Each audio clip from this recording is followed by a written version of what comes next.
let's discuss about feedback loops. Your body uses two feedback mechanisms to maintain homeostasis, and they're opposite strategies.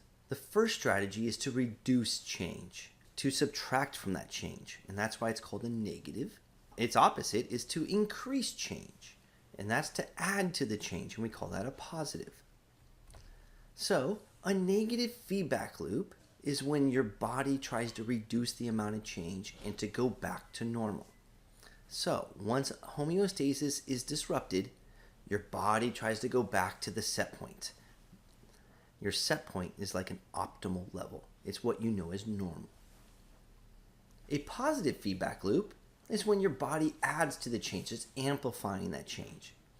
And that means it's actually going away from the set point, away from normal. It's adding to the change to go away from normal. An example of a negative feedback loop would be like body temperature. So your current body temperature is probably around 98.6 degrees Fahrenheit. You call it the set point. And when you go outside and exercise, your body temperature actually rises. You're actually disrupting homeostasis. And what happens? Your body sweats and your body cools off to return to the set point.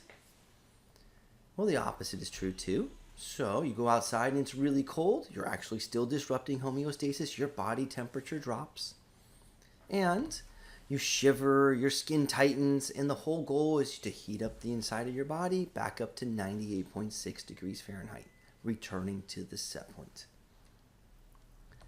The big picture is a negative feedback loop.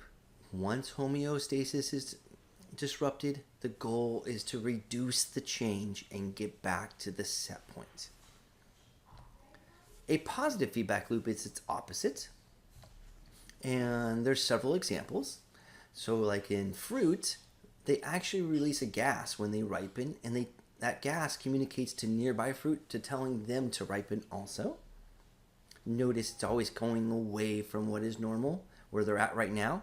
It's increasing the change.